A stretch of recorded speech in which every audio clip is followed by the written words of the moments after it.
সারা দেশ স্তম্ভিত, কারণ শুরু হয়েছে এক অভূতপূর্ব অত্যাচার এবং নৈরাজ্য। এই অত্যাচার আর নৈরাজ্য সারা দেশ আগে কখনো দেখেনি।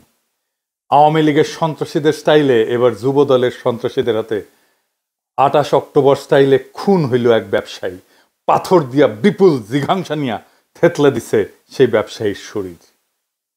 সমকালের প্রতিবেদনে বলা হয়েছে, নিহত সোহাগের কাছে কিছুদিন ধরে ব্যবসার অর্ধেক ভাগ দাবি করে আসতেছিল স্থানীয় যুবদল নেতা পরিচয় দেওয়া মাহিন। সোহাগ তাতে রাজি হয়নি। এই নিয়ে তাকে হুমকি ধামকি দেওয়া হয়। হত্যার আগের দিন তার গুদামে গুলিও চালানো হয়।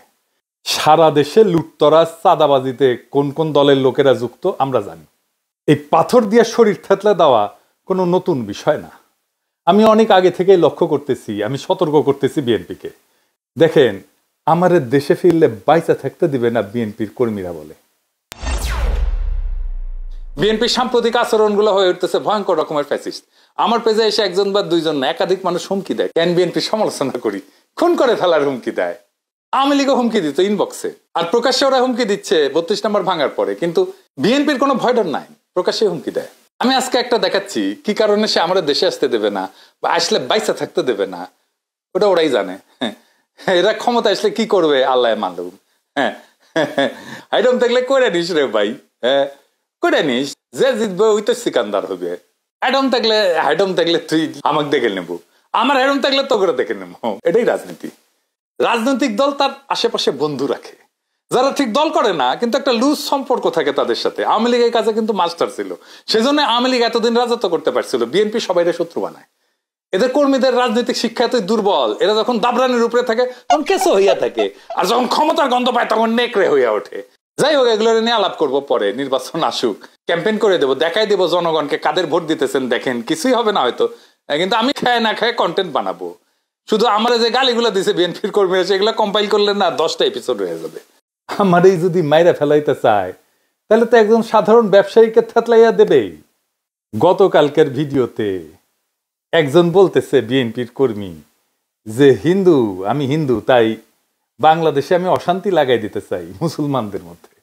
চিন্তা করেন, এইটা যদি বিএনপির একজন কর্মীর রাজনৈতিক চিন্তা হয়, সেই বিএনপি দেশকে কি দেবে? আমার আর ইলিয়াসের ছবিতে যদি জুতা মারতে পারে, তাহলে একজন সাধারণ মানুষকে খুন করতে তো সমস্যা হবেই না। আমাদের বলে মালাউন, বিএনপির কর্মীরা গালি দেয় মালাউন বইলা। তো এই দল আগামীর বাংলাদেশে নেতৃত্ব দিতে পারবে? পারবে না। আজ বাংলাদেশে মিছিল হয়, টিনের চালে কাউয়া, তারেক জিয়া সাউয়া। শুনেন,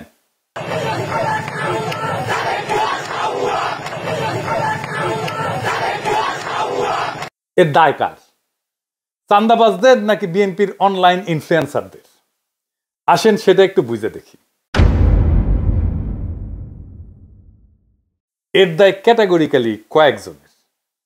আমি নাম বলতে চাইতেছিলাম না, কিন্তু আজকে আমি বলবো। আমি তালিকা করে আজকে নাম বলবো। এই তালিকার প্রথমে থাকবে ফাহাম আব্দুল সালাম, শাহেদ আলম, রাশেদ, বুলডগ মির্জা, অ্যাপোলো, জুলকারনাইন সায়েদ, রুমিন ফারহানা, ফজলু পাগলা, কথা কামাল, মারুফ, বিএনপির সাথে অ্যালাইন্ড হওয়া সিপিবি বামপন্থী ঘটনার লোকেরা এবং আরো কয়েকজন। এরা ইন্টেলেকচুয়ালি বিএনপিকে পথভ্রষ্ট করছে নিতান্ত নির্বুদ্ধিতা থেকে এবং বিগ ইগো থেকে। এরা বিএনপির কর্মীদেরকে উস্কাইছে, যারা বিএনপির শত্রু না তাদের বিরুদ্ধে। বিএনপির ভ্রান্ত ন্যারেটিভ তৈরি করছে এরাই। হুদাই ছাত্রদের, এনসিপি, প্রফেসর ইউনূসের সরকার, জামাত শিবিরের পিছনে লাগছে এরাই সেই ন্যারেটিভ তৈরি করছে। ওয়াকারের সাথে দোস্তালি করছে এরাই। এর ফলে বিএনপির কর্মীরা সারা দেশে দিগ্ভ্রান্ত হয়েছে। পলিটিক্স বুঝতে পারেনি, রাজনীতি বুঝতে পারেনি, আজকার করণীয় কি বুঝতে পারে নাই। বিএনপির নেতৃত্ব বিভ্রান্ত হয়েছে। এমন কইতে পারেন বিএনপির নেতৃত্ব লায়ক না যে তাদের বিভ্রান্ত করা যায়? তাদেরকে যে বিভ্রান্ত করা যায় তারা যে লায়ক না, এটা তো আমরা হাসিনা বিরোধী লড়াই দেখছি, তাই না? সেজন্যই তো বিএনপি এই লড়াইয়ের নেতৃত্ব দিতে পারে নাই। তাই বিএনপির পলিটিক্যাল ম্যাচুরিটি কেমন সেটা নিয়ে প্রশ্ন তোলা যায় আছে। আমি বিরামহীনভাবে বিএনপির এই ভুল রাজনৈতিক কৌশল নিয়ে কথা বলছি। বিএনপি মনে করিছে বিএনপির আমি পাকা ধানে মই দিতেছি, হ্যাঁ, অথচ এরা বোঝে নাই আমার বিএনপির সাথে অ্যালাইন্ড হয়ে যাওয়াটাই সবচেয়ে সহজ ছিল। আমার উপরে ঝ্যাপে পড়িছে। এই ঝ্যাপে পড়ার ইন্টেলেকচুয়াল সাপোর্ট দিছে এই লোকগুলো যাদের নাম আমি বলছি। এরা হেন নোংরামো নাই যেটা তারা করে নাই। তো এর ফল কি? ফল তো একটাই, পিনাকির বালটাও ফেলতে পারে নাই। আর বাংলাদেশের রাস্তায় স্লোগান ওঠে, টিনের চালে কাউয়া, তারেক রহমান। আবার শুনেন,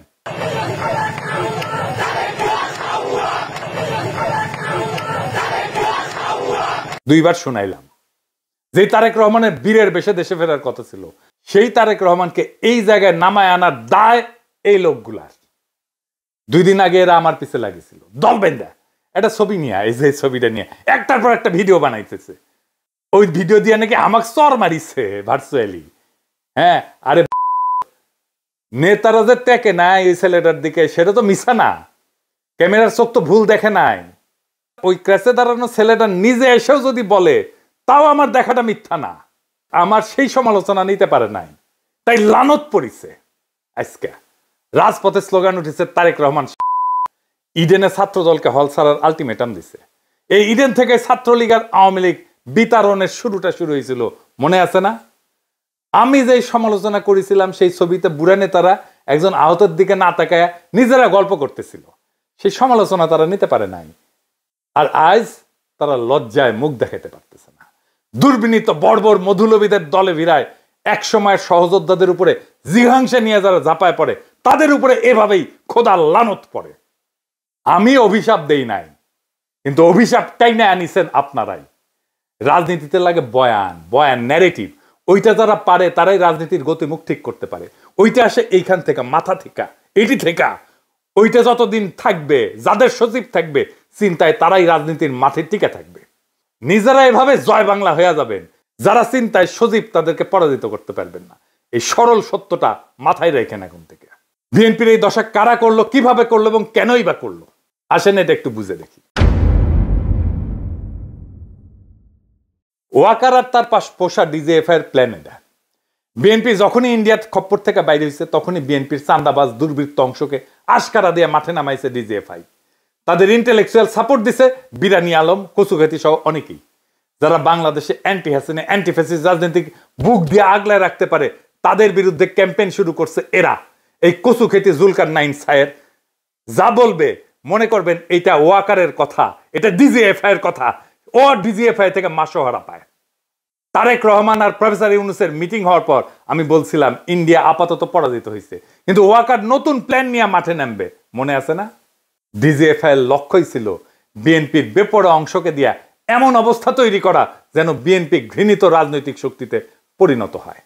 ঠিক রাস্তায় আগাইছে। তাদের প্ল্যান পরিকল্পনা সফল কইরা দিছে এই কচুখেতিরা, এই বিরানি আলমেরা। এমনই প্ল্যান করছে ডিজিএফআই যেন বিএনপিকে একেবারে ধ্বংস করে দেওয়া যায়। আমরা যারা বিএনপির এই পতনকে দেশের বিপদ হিসেবে আইডেন্টিফাই করছিলাম, যখন বিএনপিকে অবধারিত পতন থেকে রক্ষার চেষ্টা করছিলাম, বিএনপির সমালোচনা শুরু করছিলাম, তখন ওই চিহ্নিত শয়তানগুলা আমাদের শত্রু হিসেবে চিহ্নিত করছিল, আমাদেরকে পরিচয় করাই দিয়েছিল বিএনপির কর্মীদের সামনে যে এরা বিএনপির শত্রু। এরা একে একে আমাদের কণ্ঠরোধ করার জন্য এমন কিছু নাই যা করে নাই। খুঁজে দেখলে আজকের পাথর দিয়া ক্যামেরার সামনে হত্যাকাণ্ডটাও ডিজিএফআই প্রযোজিত বলে জানা যাবে বলে আমার অনুমান। বিএনপির নেতা কর্মীদের বলি, আপনারা কি ডিজিএফআই এর গ্র্যান্ড ডিজাইনটা বুঝতে পারতেছেন?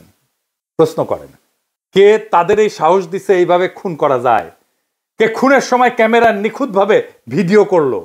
চান্দা নেপে খুন করে একরকম, কিন্তু বিভৎসভাবে খুনের স্পেকটাকল কার পরিকল্পনায়? অবাক লাগে না? যেন ক্যামেরাম্যান জানতো এই ঘটনা ঘটবেই তার সামনে। নিখুঁত অ্যাঙ্গেল থেকে ভিডিও। বিরানি আলম আর কচুখেতিকে জিজ্ঞাসা করেন, কেন তারা এইভাবে বিএনপির ক্ষতি করতে মরিয়া হয়েছিল? পিনাকি, ইলিয়াস, কনক এরা তো বিএনপির শত্রু না, শত্রু ছিল না। কেন তারা পিনাকি ইলিয়াসের পিছনে লাগিয়েছিল? তারা প্রচার করছে না বিএনপিকে আমরা ক্ষমতায় আসতে দিতে চাই না। বিএনপি এখন ক্ষমতায় আসতে পারবে? কি মনে হয়?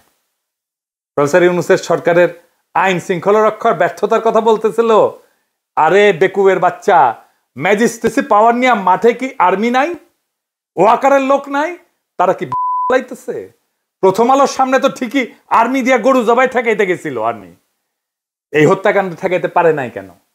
চান্দাবাজ চান্দাবাজ কইয়া মুখে ফেনা তুলে ফেলছে। সাধারণ পাবলিককে পিটাইতেছে না আর্মি?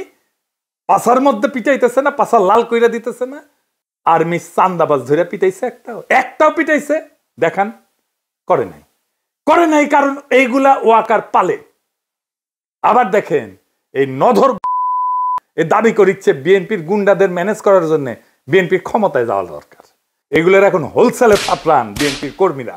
আপনাদের বলতেছি, যদি বিএনপিকে রক্ষা করতে চান, এগুলাকে যদি হোলসেলে না থাপড়ান, বিএনপি রক্ষা পাবে না।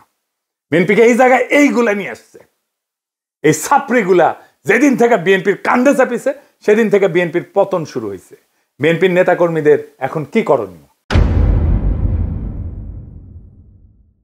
এইটা বিএনপির জন্য একটা ওয়েক আপ কল। বিএনপির কই আওয়ামী লীগের রাজনীতি করা বাদ দেন, ওয়াকার যে আপনাদের মারবে সেটা বিশ্বাস করেন। এখন ইন্ডিয়ার হাত ধরতে যায় না, আব্দুল নূর তুষারদের হিরো বানান না, রুমিন আর ফজা পাগলারে বহিষ্কার করেন যদি বাঁচতে চান। আর কর্মীদের বলেন ছাত্রী আর কচু খেতিদের বয়ান দিয়া প্রভাবিত না হইতে। আর যা যা করছেন এতদিন এক সময়ের সহযোদ্ধাদের সাথে, তার জন্য পাবলিকের কাছে ক্ষমা চান, আমাদের কাছে ক্ষমা চাইতে হবে না। এনসিপি আর জামাত শিবিরের পিছে লাগা বন্ধ করেন, প্রফেসর ইউনূসের সরকারের পিছে লাগা বন্ধ করেন। এখনো টাইম আছে, আপনাদের ফিরে আসার সম্ভাবনা আছে। রাজনীতিটা করেন, কিভাবে করতে হবে রাজনীতি নিজে না বুঝলে আলাপ করেন, সাহায্য করব, পরামর্শ দিব। 2 সপ্তাহের মধ্যে পরিস্থিতি ঘুরে দেওয়া যাবে যদি কথা শুনেন। আমার কথা শুনলে যে ফায়দা আছে তার প্রমাণ হইতেছে পিনাকিরে তো হুতাই দিতে চাইছিল আপনার দলের চাপড়িরাই, ও আকার আর কচু খেতিদের সাথে মিলা। পারছে? পারে নাই। তাই কইতেছি সিচুয়েশন কেমনে পাল্টাইতে হয় সেটার জন্য গুরু না মানেন, পরামর্শ নিলে ক্ষতি নাই। আর জামাত শিবির এনসিপি কে বলি, চান্দাবাজদের বিরুদ্ধে কথা বলেন, অসুবিধা নাই, কিন্তু বিএনপিকে দল হিসেবে, তারেক রহমানকে রাজনৈতিক নেতা হিসেবে আক্রমণ করেন না। এতে দেশের উপকার হবে না। বিএনপি মানে চান্দাবাজ না, বিএনপি মানে জিয়াউর রহমান, বিএনপি মানে খালেদা জিয়া, বিএনপি মানে আমাদের anti Baksal pioneer political platform. সেটা ধ্বংস হইলে বাংলাদেশ বিপদে পড়বে। বিএনপি আমাদের শত্রু না, বিএনপি আমাদের বন্ধু সহযোদ্ধা। তার উপরে অভিমান হইতে পারে, কিন্তু ঘৃণা করা চলে না। রাজনৈতিক বিভ্রান্তি থাকতেই পারে, কিন্তু বিভেদ ডেকে আনা যাবে না। বিএনপি এই জাতির স্বতন্ত্র চেতনার এক অবিচ্ছেদ্য অধ্যায়। তারেক রহমান ভুল করতে পারেন, কিন্তু বিএনপিকে পুঙ্খানুপুঙ্খভাবে বাতিল করা মানে এদেশের গণতান্ত্রিক ধারাকে দুর্বল করা, এদেশের ফ্যাসিবাদ বিরোধী, ভারতীয় আগ্রাসন বিরোধী লড়াইকে দুর্বল করা। আমাদের শত্রু কিন্তু একটাই, ভারত সমর্থিত হাসিনার ফ্যাসিবাদ। সে জায়গায় দাঁড়ায় আমরা যদি নিজেদের ঘরে আগুন লাগাই, তবে মুক্তি আসবে না বাংলাদেশের মানুষের, আসবে বিভ্রান্তি আর ধ্বংস।